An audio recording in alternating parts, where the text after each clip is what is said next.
Joining us now is Democratic Congressman Jamie Raskin. Congressman, thank you so much for joining us. I don't care about anything we're going to discuss as much as my first question. How you doing? How goes the fight? Well, you're very kind, Chris. It's good to see you.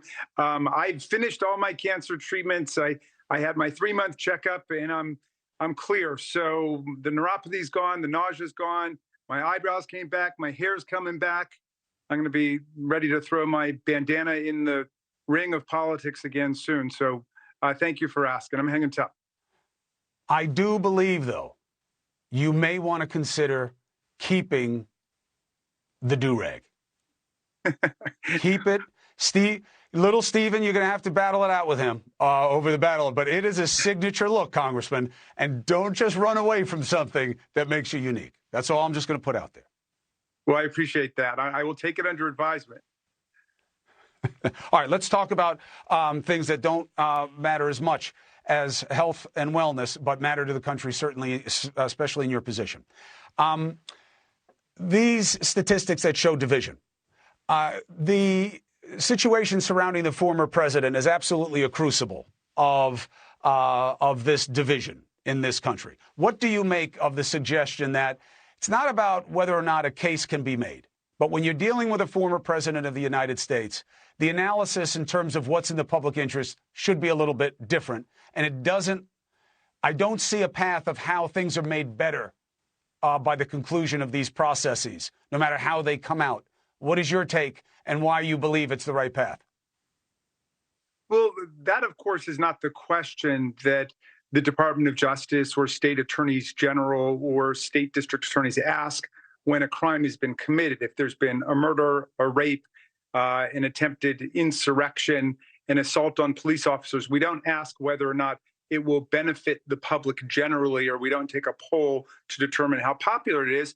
Under the rule of law, we just determine whether or not there was a crime committed and there's probable cause that the facts will support a prosecution. And I don't think we want the Department of Justice running around taking polls and asking people whether they think it's to the benefit of the country or a majority of the country or whatever. That's irrelevant. If someone commits a crime against the people, then they should have to suffer the consequences. Imagine if we actually said, well, anytime someone tries to have an insurrection against the government or orchestrate a coup against an election, we'll let it go because it would be too divisive to prosecute it. We'll never have a nonviolent election again in American history. Well, look, that would be horrible, and I take the point. And I'm not really debating the law with you because you're a law professor.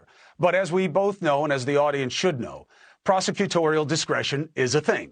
And it's not just about whether they can, it's about whether they should. And we see that exercised, and the question is how they're exercising it here or not. But then, you get to where it takes us. I'm not saying that he didn't do a lot of the things he's accused of, but don't you have a concern about where it leaves the country? And you talk about what would cause chaos. The path we're going down here has as good a chance of causing chaos as anything else. I mean, I suppose it's a fair question to debate. There are some people who would say if the law enforcement authorities prosecute former senators or representatives or presidents for committing crimes, it takes us down the road towards being a banana republic.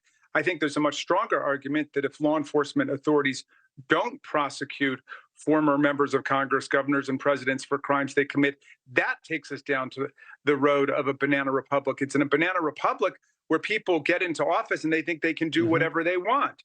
And, you get the attitude, oh, I can shoot someone on Fifth Avenue and nobody's going to care. Well, that might be true of your political supporters, but it should not be true of the justice system itself. Although, in fairness, he was impeached twice for a lot of the same behavior. I don't have to tell you. We watched you all take us through the process in the January 6th committee and as the impeachment manager.